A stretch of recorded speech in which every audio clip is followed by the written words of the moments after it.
we go. Here we go. Here we go. Here we go.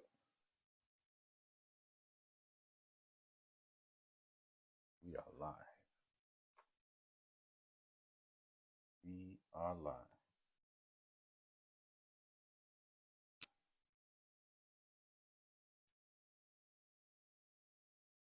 Okay.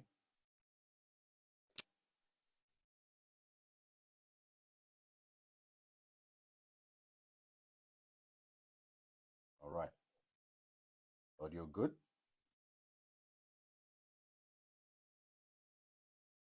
Okay.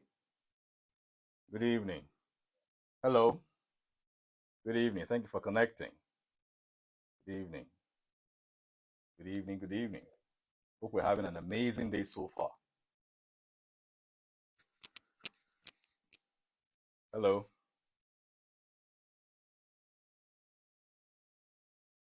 Good evening. All right. Let's give it 60 seconds. See if a couple of folks can join in so that we don't have to do a lot of recaps. Thank you for being punctual.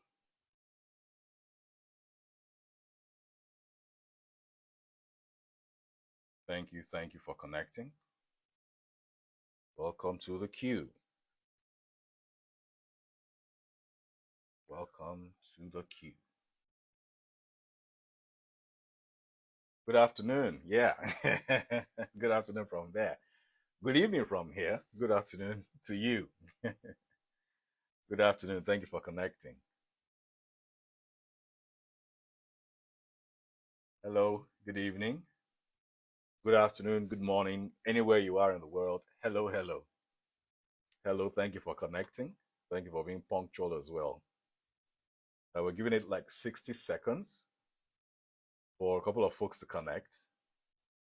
So we don't have to do a lot of recaps. And so we can keep to time tonight because we've shot it a bit. We shot it a bit last week. I don't want to do that. We must keep to time. We must respect time. It is very important. It is very important. Okay. 30 more seconds.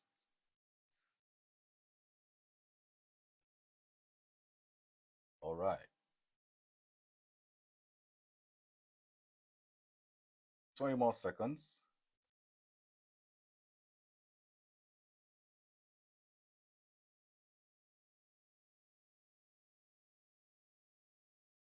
10 more seconds.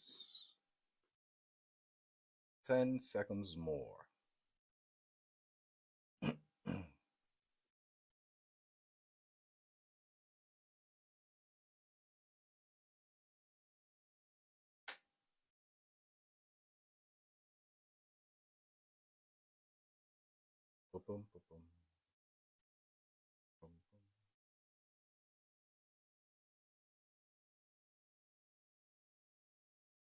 All right.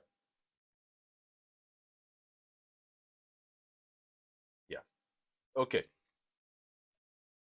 So we start. Hello. Once again, good morning, good afternoon, good evening, anywhere you are in the world connecting with us on the queue today, the 26th day of May, the year 2022. We say welcome, say thank you for being here. Thank you for being here again. If you've been here before and this is your first time, you are very welcome to the queue, the Customer Experience Conversations. This is where we talk about basic information that we need to know with regards to the customer experience from both sides of the aisle, from the perspective of the customer, from the perspective of the business owner or the operator.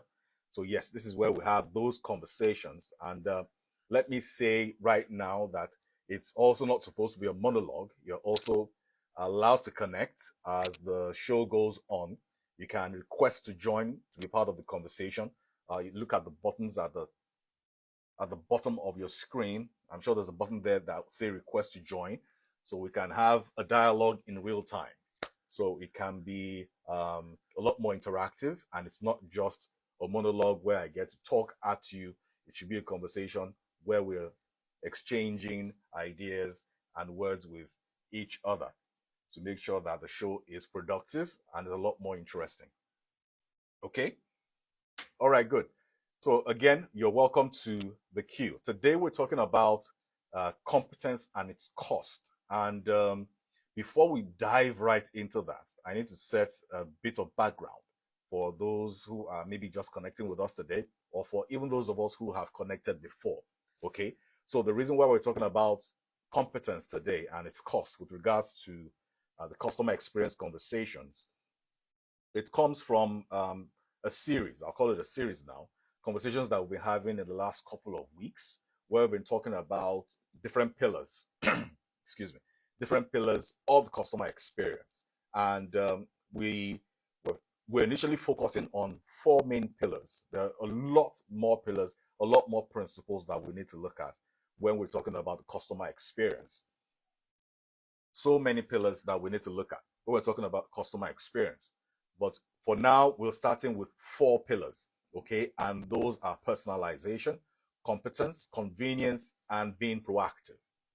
In the last couple of weeks, I think for 2 weeks now, we've talked about personalization and the role personalization plays in the entire customer experience journey, customer experience protocol, how you can go about adding personalization into your business protocols. Talked about personalization from the standpoint of it being an experience or it being a business strategy, and basically reinforcing the fact that customer experience needs to be woven as part of the fabric of our business.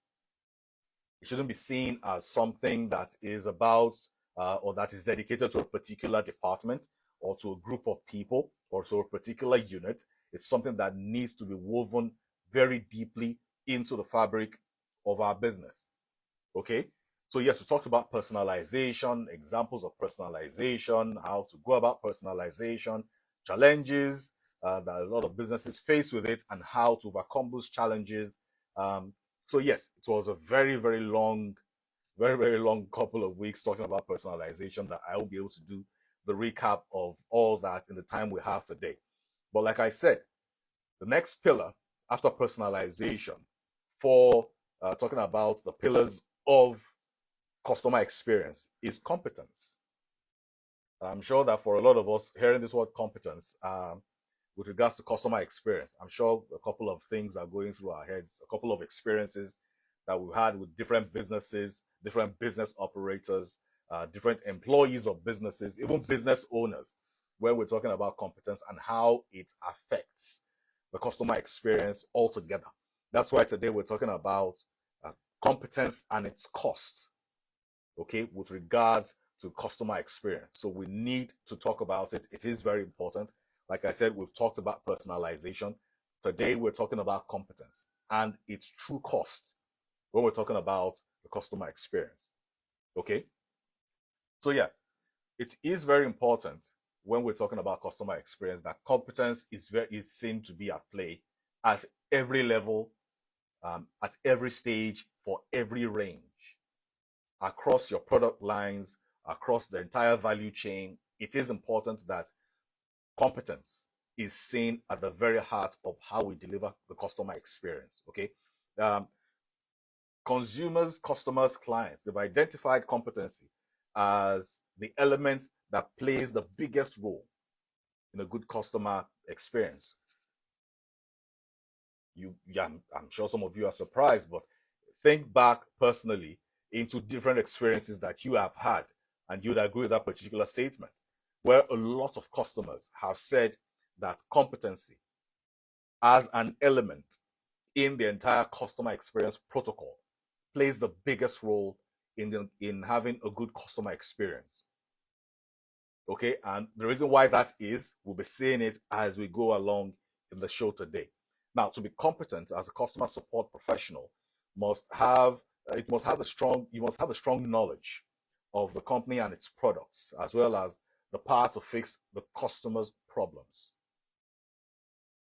Really, that is what competence is about when we're talking about customer experience and the role it plays with customer experience. Because I see that you're a bit redundant, or there is really no need for you if you are engaged by a customer as a business owner, as a business operator, or as an employee, or somebody that interfaces with customers in an organization, in the business, and then you're not competent enough to deal with the challenges that that customer has. They don't even have to be challenges. They could be inquiries. You must be competent enough to be able to address whatever issues or whatever concerns that they may have. So it is very important. And the more knowledge you have, the more competent you become. It's really very simple, really. The more knowledge you have, the more competent you become. I'm talking about product knowledge. For a lot of businesses, and I'm sure a lot of us here can attest to that, that where there's an obvious lack in the understanding of product knowledge in a particular organization by an individual, by a business operator, by someone who is supposed to interface with customers, it always shows. It always shows. And frankly speaking, it is quite off-putting, because who else is supposed to know about your product or your service better than you that you work in the organization? If you don't have all that information, or if you don't have that knowledge, then why am I talking to you? Why am I engaging you? And why are you the one that is interfacing with customers? Why are you the one interfacing with clients? Why are you the one interfacing with consumers? Okay, so it is important that competence has to be a key ingredient when we're talking about customer experience and how customers get to engage with us. While they're engaging with us, and even after they engage with us, competence must be seen at play. It is very important, and it's really non-negotiable. Honestly, it's non-negotiable. The best customer experience professionals have a deep knowledge of their organizations, of their company's products. They understand how they work. They understand why this is that. They understand why this screw must go somewhere. They understand why if you press this button, it must respond in a particular way. They understand. For example, you buy maybe an electrical appliance, okay, and you're having trouble assembling it even after reading the manual. But for some reason, you're able to call the contact center, and then you place a call through to them. And then you say, okay, you know what, XYZ, I got this particular appliance by your organization, manufactured by your organization, and try to make it work. Can you help me with it? And then the first thing the person at the other end of the phone says is, I'm sorry, I'm not very familiar with that particular product or that particular model.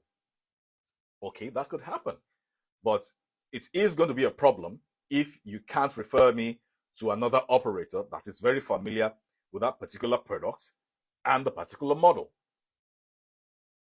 Because it is going to be very troubling if that's the end of the conversation, where you say, I'm sorry, I'm not very familiar with this particular product or this particular model. Have a nice day. That's a problem. That's a serious problem. So that's just one clear example, the role competence plays. When we're talking about customer experience, you must be knowledgeable about what it is that your organization or your company is about, either in terms of your services or in terms of your products. So it is very important that you are very knowledgeable, that you know what it is, you know the nitty-gritty of it.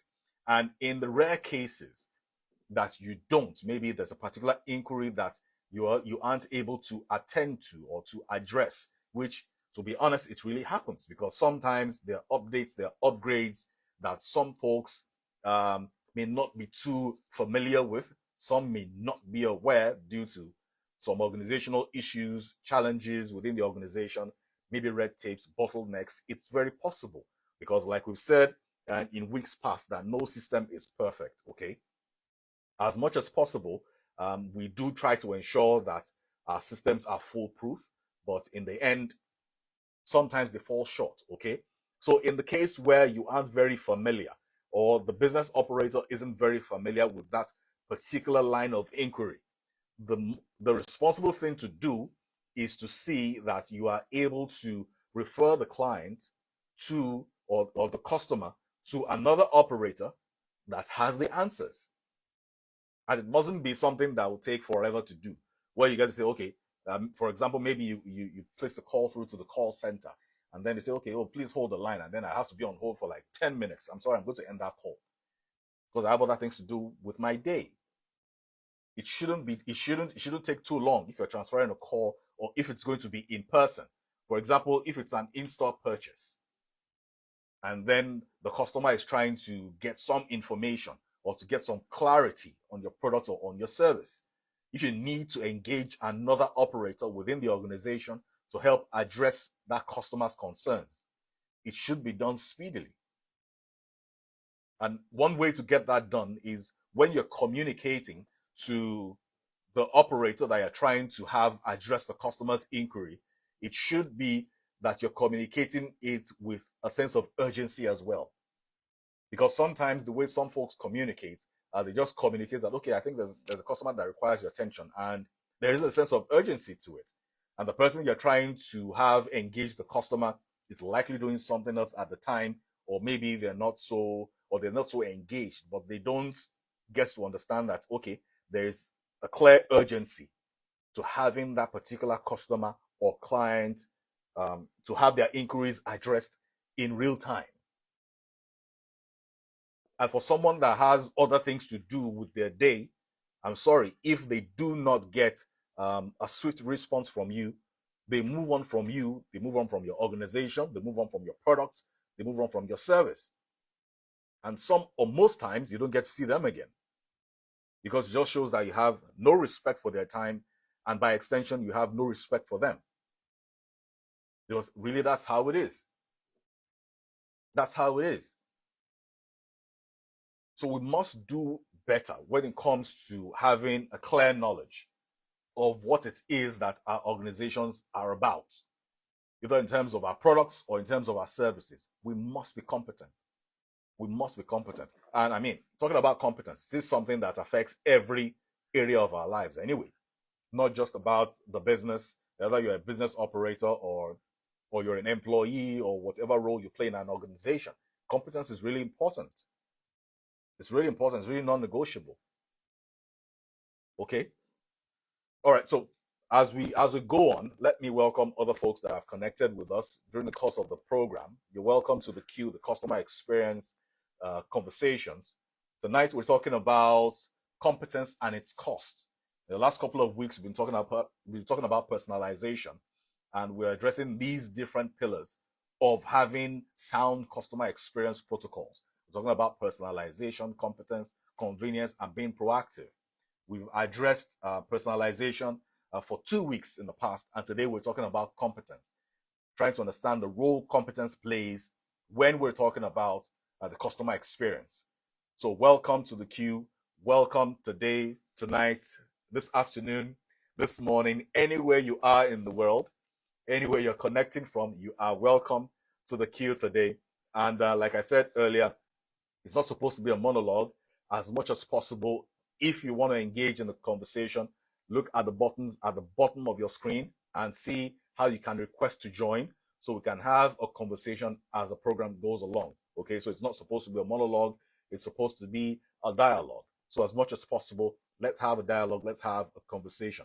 It's an open mic today, Thursday, the 26th day of May, year 2022. Okay, yeah. So moving along, talking about competence and the role it plays in customer experience.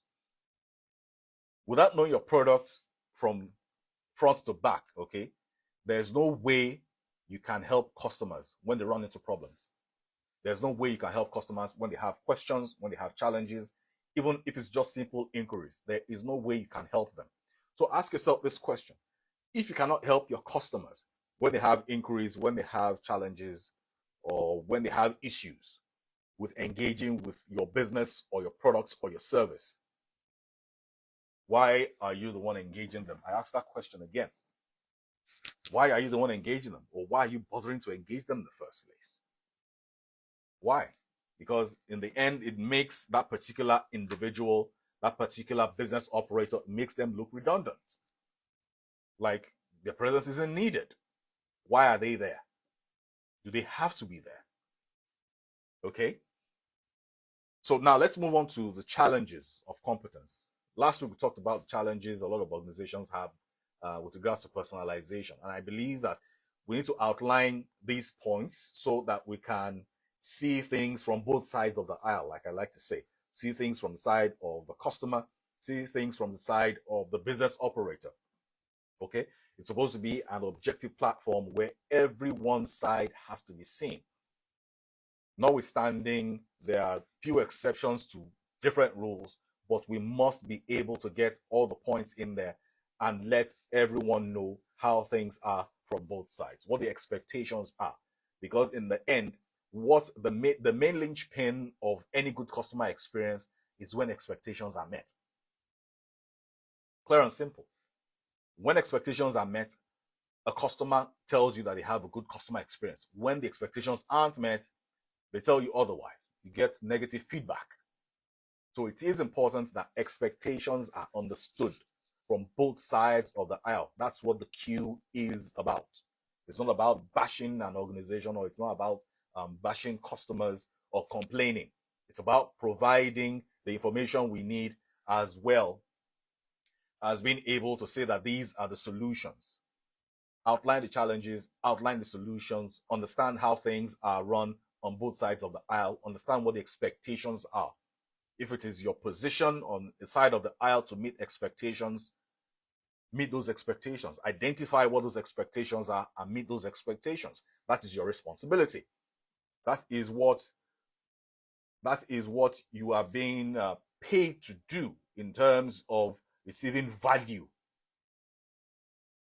In terms of them receiving value for their money. It is very, very important. Okay? It is important. Okay, we have a request. Hello.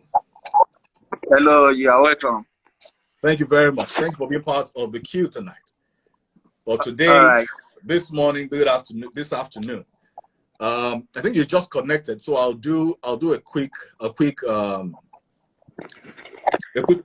of what we've been talking about. So in the last couple of weeks, we've been looking at different pillars of what we need to know, or the legs that the customer experience needs to stand on. We talked about personalization, competence, convenience, and being proactive. Okay, we've talked about personalization. Today we're talking about competence and the role competence plays in having a good customer experience. So do you have any experience with any organization or any business where maybe they were very competent, or maybe they were lacking in competence?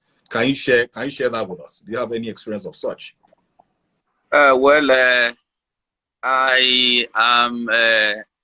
operate in the oil and gas industry. Specifically, okay. We do offshore geosciences, and from time to time, we have interactions with our clients. We have suppliers. So we have the likes of ExxonMobil, the Chevron, Total as our own clients, while we have suppliers as well. And in a situation where you relate with people both ways, we have people that we depend on, and we have people that depend on us too. So I find this kind of discussion very important, and that is why I joined. So thank you. Thank you for connecting. Yes. And so before I let you go, back to the question I asked, can you share with us any experience you've had with any organization? You don't need to mention a name, where there has been a serious amount of competence shown, or maybe there is a lack of competence. Just give us an example. You don't need to mention the name or the brand. Just give us an example. All right. Quite some of them. I will specifically mention that I will refer to a particular company. I won't mention their name. Okay. We hire vessels from them, and for you to use some of these vessels for offshore services, there is an international standard that you must put them to. True. We call it the OVID. So, but it's quite unfortunate that the way some people handle things in this part of the world, they try to cut corners. So, and when you want to let them know that from customer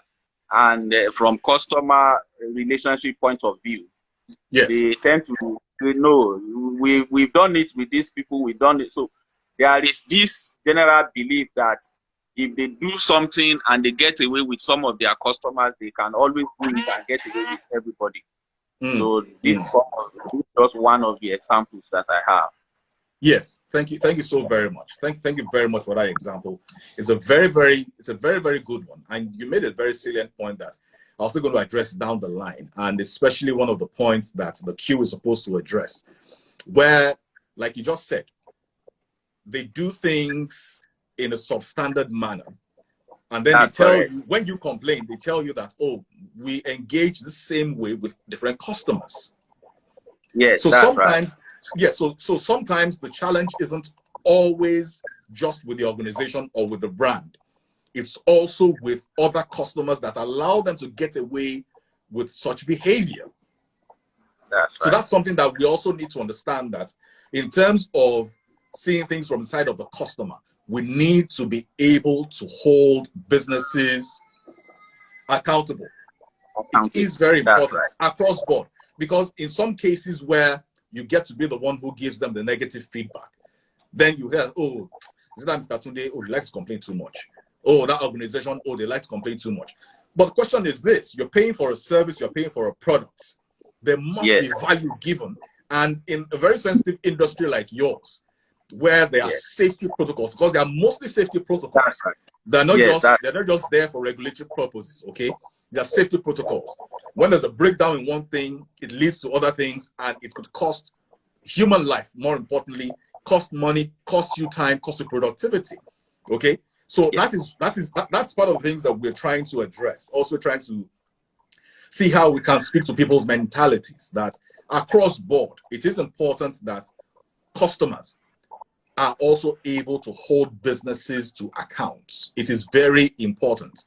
Not just saying that, okay, you know what, you get a crappy service from a particular organization, and then just say, okay, you know what, I'll just let it be.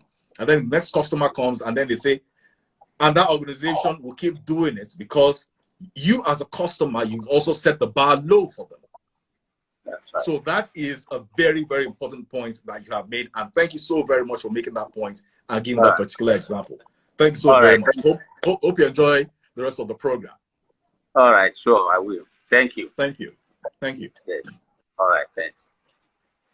Yeah, so I mean, that is it. I mean, we've heard from somebody now, and that is something that I was still going to allude to later, that I be able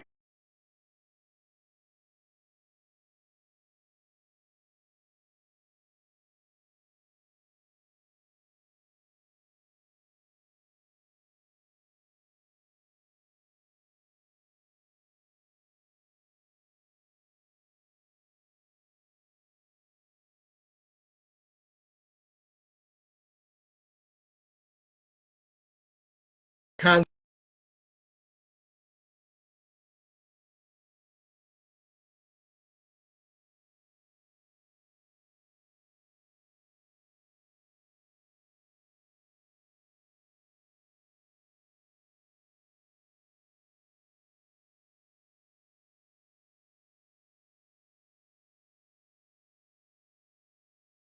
to certain businesses. So we must understand that we can also not be complacent. We can't be complacent. We must engage brands responsibly, and we must be able to hold them to account. Because in the end, our own complacency affects how they relate to other customers. Now, ideally, should it? No, it shouldn't. Because the brand themselves should be able to hold themselves to the highest standards. But where we have a two-check system, where they are able to check themselves internally, and we also have customers checking them externally, it is important that we play our own role. It is very important. That's not what we're talking about today. We're talking about accountability. But I believe that from Mr. Tunde that connected earlier, that we must talk about this and we must emphasize it. It is very important, because if you then happen to be somebody that understands standards, and then you request for the standards to be delivered, or for the service to be delivered to you at a set standard, then they brand you as somebody that likes to complain, somebody that has issues, and all of that. Meanwhile, there is no animosity. You are just giving them feedback that this is how things are done. This is how things should be done. So that is our own responsibility as customers. Every single person. That is our responsibility as customers. Because in the end, the terrible service you endorse today will end up getting worse when you engage them tomorrow. That's something we need to understand. And then the question becomes, is it tomorrow you then want to engage with them when you've been able to condone that kind of terrible service all along?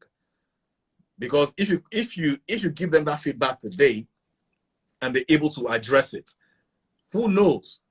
They may not have gone too far from where they ought to be. But by tomorrow, you have no idea. Okay? So thank you so very much for that contribution. Thank you for participating and being part of the conversation on the queue tonight.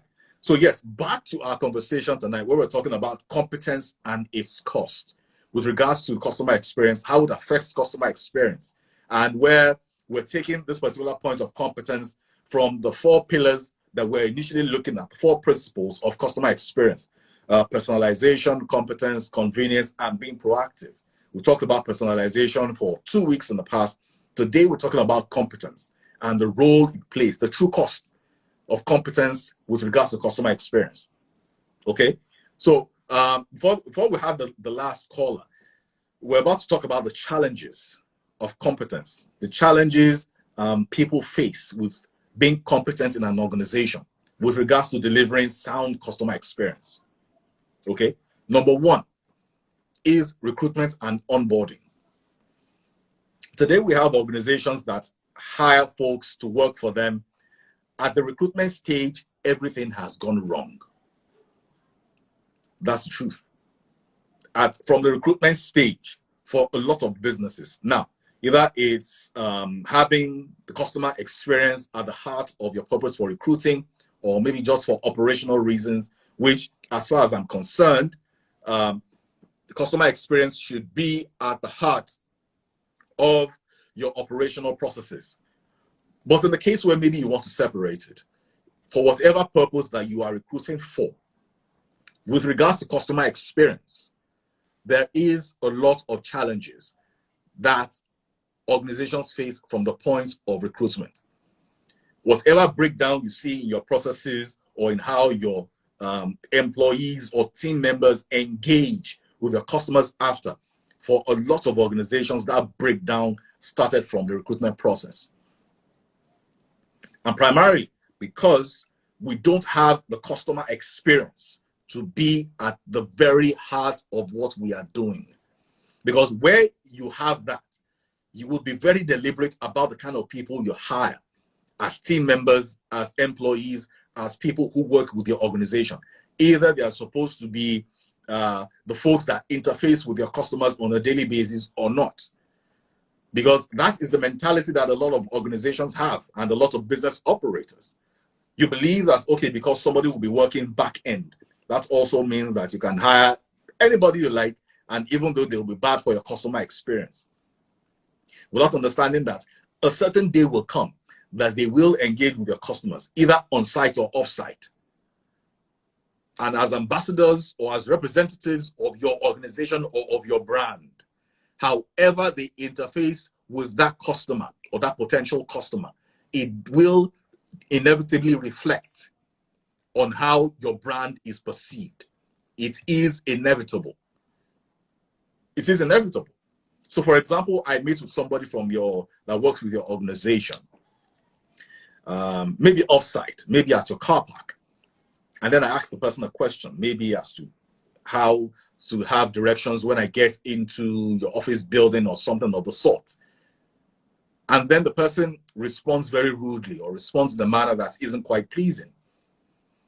And then I go in and then I lodge a complaint. And then the first thing you tell me is, oh, we are sorry. He's not part of our customer experience or customer service operators. He's one of the back end guys.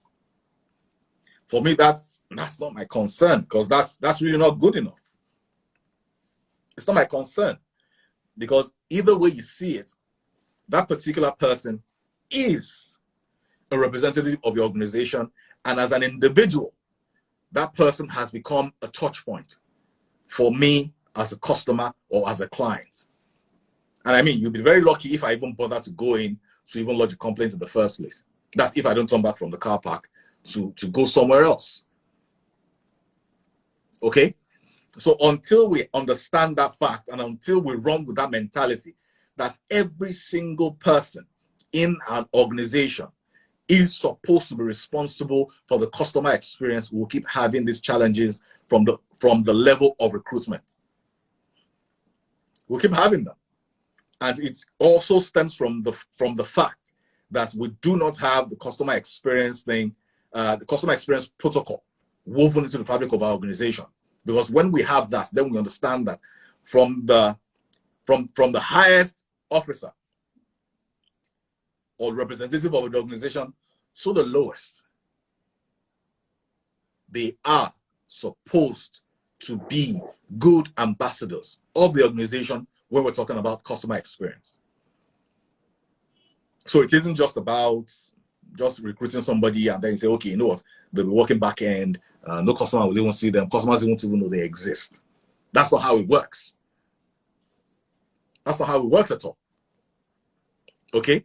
So the first point, first challenge with regards to competence in organizations is recruitment and onboarding. After you recruit them, when they come on board with your organization, what do? A lot of organizations don't even bother with training and orientation, which is the next point, training and orientation. They don't bother with any of that. You just hire them in the rare cases where they will have a job description. You just give it a job description, some 5 minutes talk or conversation, and then you throw them into the role you just hired them for, and you expect them to perform miracles. How is that going to happen? How is it going to happen? It's just not practical, either from a customer experience standpoint or just from an operational standpoint. It just doesn't make any sense. So there is always a place for training and orientation. Either you're hiring the person to be a face of your brand or to be a representative of your brand where they get to engage with customers or clients. Either you hire them for that particular position or not.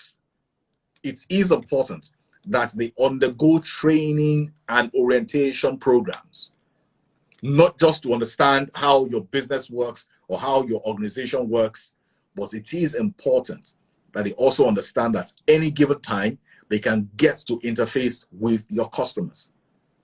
And if you're not careful, they could be the one that will cost you a lot of money, or they could make you a lot of money. You choose. You choose. Okay? You choose. Because, like I said before, the fundamental mentality that customer experience or customer service, like people like to say, is a primary responsibility of a particular department or unit in an organization is one of the challenges that a lot of organizations have in the world today. That's, oh, you know what, customer experience or customer service is for that particular department. That's what we hire them for. It says so on their tags. That's what they get paid to do, without understanding that it is the responsibility of every single person in that organization. They just happen to be the ones that are customer facing, but it is the responsibility of everyone. I'll keep saying this and I'll keep emphasizing it, because for too long, this has been the culture, and business operators need to do better. And I mean, I find it quite ridiculous where we even have some organizations have the effrontery to even tell you that, okay, you know what, this customer experience is not my job, it's not my responsibility. And I look at you like, excuse me, what do you mean by that? It's not your job, it's not your responsibility. It's not what you get paid to do. But there are basic fundamentals. Basic fundamentals. For example, product knowledge is something as simple as understanding what your brand is about. Your products, your services, what are they? Do you have in-depth knowledge of them? Do you understand them? Do you understand how they work? Do you understand the processes? So you can't tell me that, oh, because maybe you're not in marketing and sales and then I engage your brand with regards to a particular product or an item I got from your organization or that you manufacture. And then you tell me that, okay, you know, it's not my responsibility. That's a different department. It's not our role. That's just not good enough. That's not good enough. So the first challenge, recruitment and onboarding. The second one, training and orientation. The third one that we're looking at is a conducive work environment. And yes, this is a very key point that needs to be addressed. And it is something that also speaks to a lot of employers and business operators. As much as possible, even places where they get recruitment right, where they get onboarding right, where they get training and the orientation bit of the conversation right. The question is the work environment conducive for your employees to engage your customers effectively, to give them the best customer experience that they ought to have? Is the work environment conducive? Is it conducive? It was Richard Branson that said, I'll try and paraphrase because I can't remember how he put it verbatim, that he treats his employees well so they can treat his customers well. It's really that simple. You treat your employees well, they treat your customers well.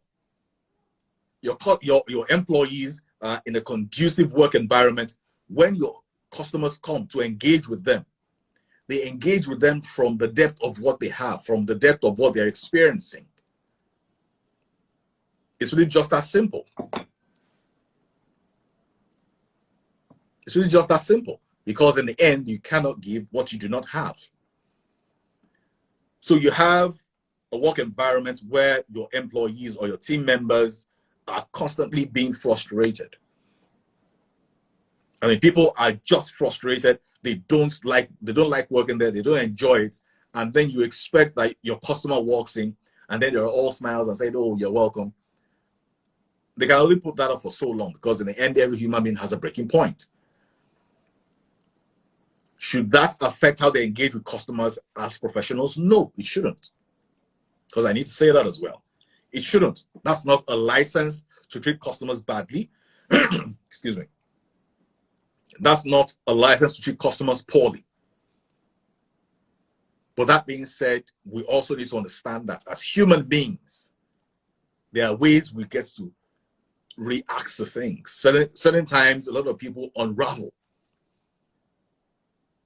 Understanding that some folks may have personal issues and then they're at work and then it's compounding the whole thing. Like I said, still not an excuse. But in the end, these are realities, because we are dealing with human beings, flesh and blood. So how conducive is the work environment?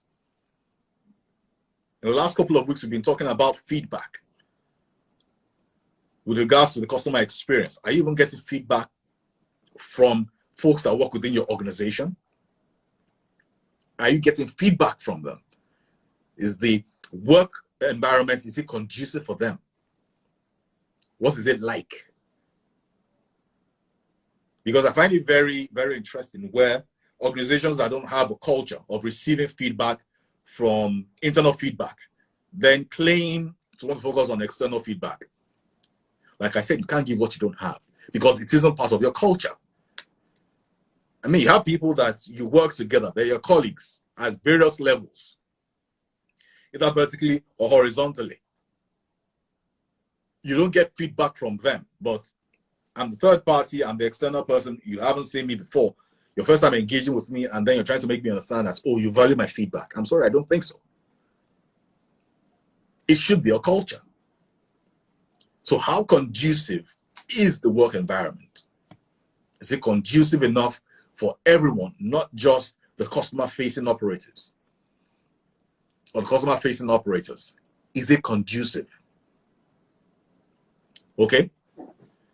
Now, the last one, which isn't just the last point, I mean, but for the sake of time, we'll be looking at this point in terms of the challenges that a lot of people face with regards to competence in organizations where we're talking about customer experience, is appropriate tools for effective service delivery.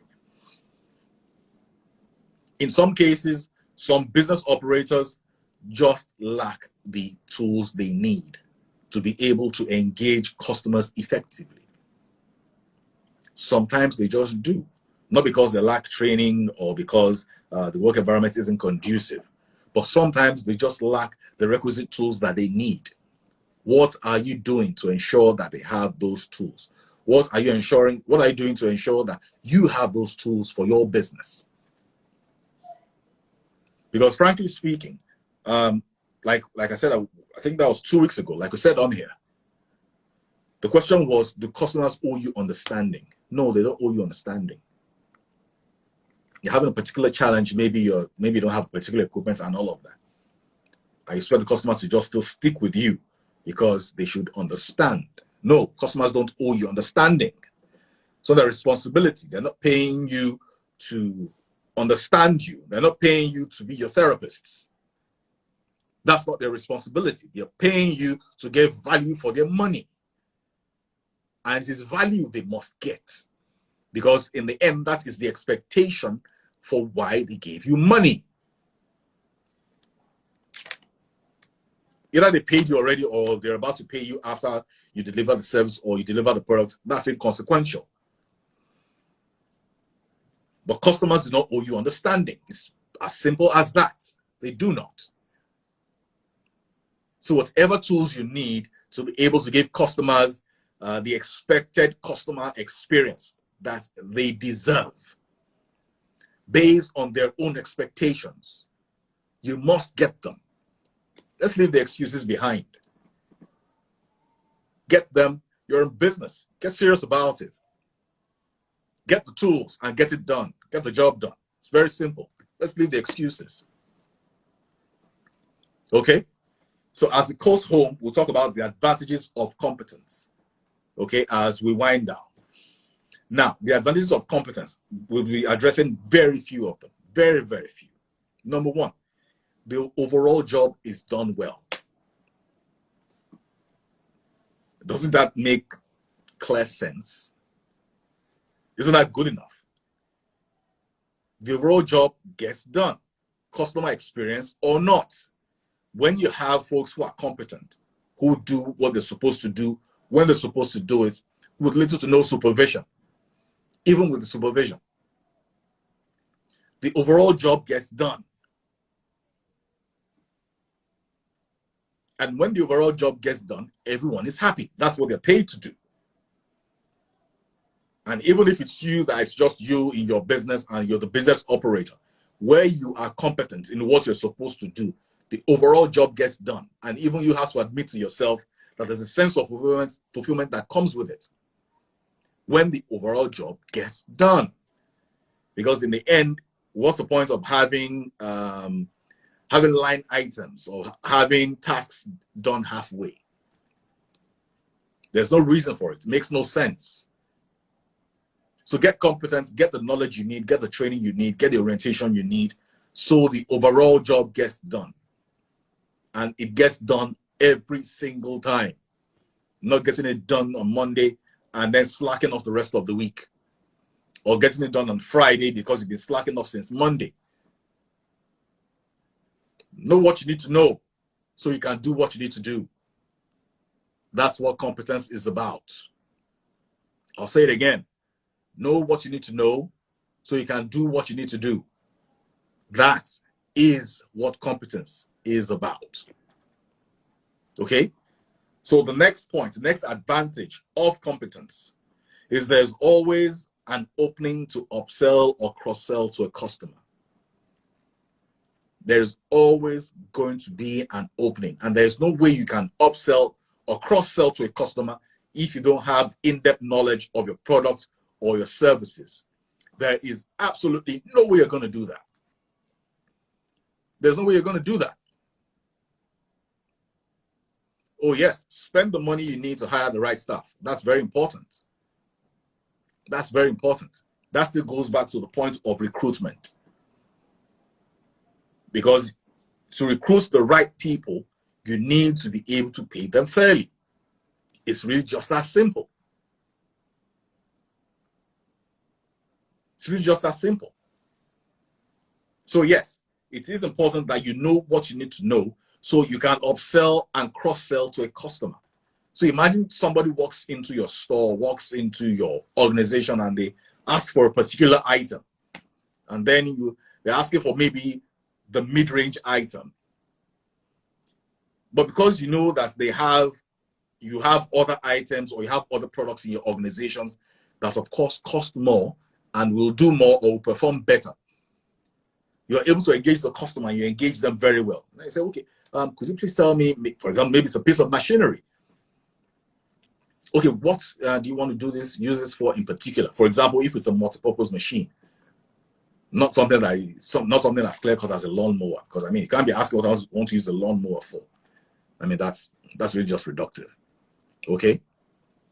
But for example, even if you're selling a lawnmower and then trying to get the mid-range one, and say, okay, you can ask them, oh, how big is your yard or how big is your garden?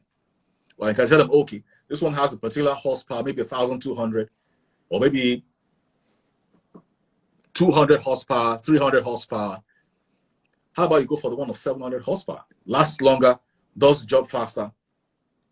Is it louder? Possibly, but gets the job done better. And the customer thinks, oh, I think that's a good idea. I think I'll just get the one of the 700 horsepower. But of course, that costs more. That's upselling. And there's no way you'd have been able to do that if you didn't have an in-depth knowledge of what your products and services are, if you don't have an in-depth knowledge of what they entail. There is no way whatsoever you'd have been able to do that. So it is important that we're able to have the knowledge we need so we can upsell and cross-sell to our customers. Because in the end, the business is better off for it and the customer is better off for it. It's a win-win. Very simple. The last point, there's increased productivity and profitability. Being competent at what you do in your organization, even in your personal lives, in whatever area of your life, being competent at it makes you have increased productivity and profitability.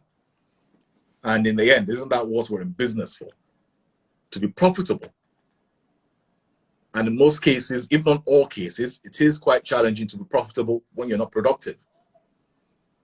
Because today, a lot of people focus on a lot of activity and not productivity on it in itself. You must be competent. You must. It is non-negotiable. Recently, I engaged someone that works in a call center for a telecommunication organization.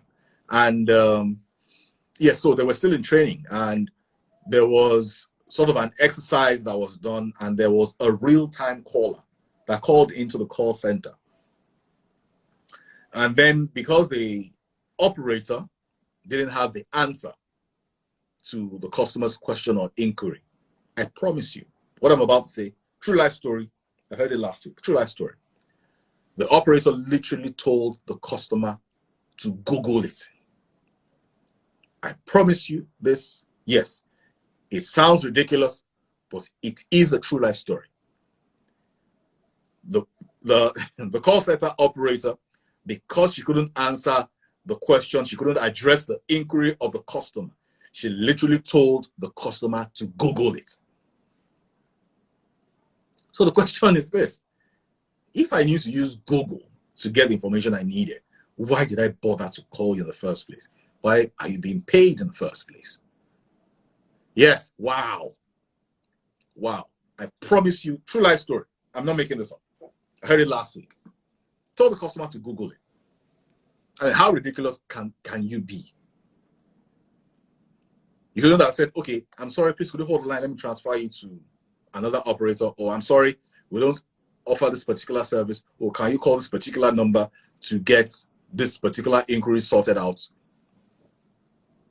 I mean, there are over a dozen ways to have handled that.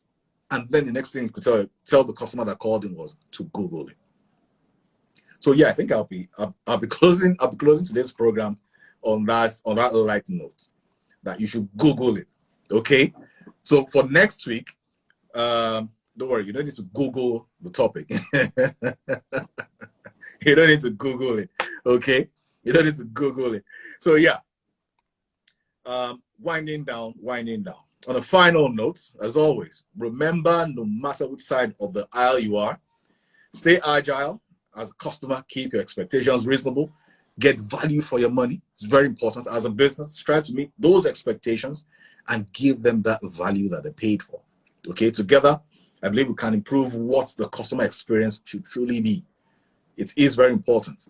It is very, very important. From the call we had, we've seen the true impact of what it means when we don't play our own roles, of how there is a drop in quality where the bar gets dropped constantly. We must play our own role in the entire customer experience exchange, because it is an exchange, either we like it or not. It isn't just responsibility of the business operator or the brand. We have our own role to play. Okay, so till next week on the queue, I remain yours truly, Dipo Ewole. For this night's episode, for today's episode, not just this night, because there's some people that it's still day where they are.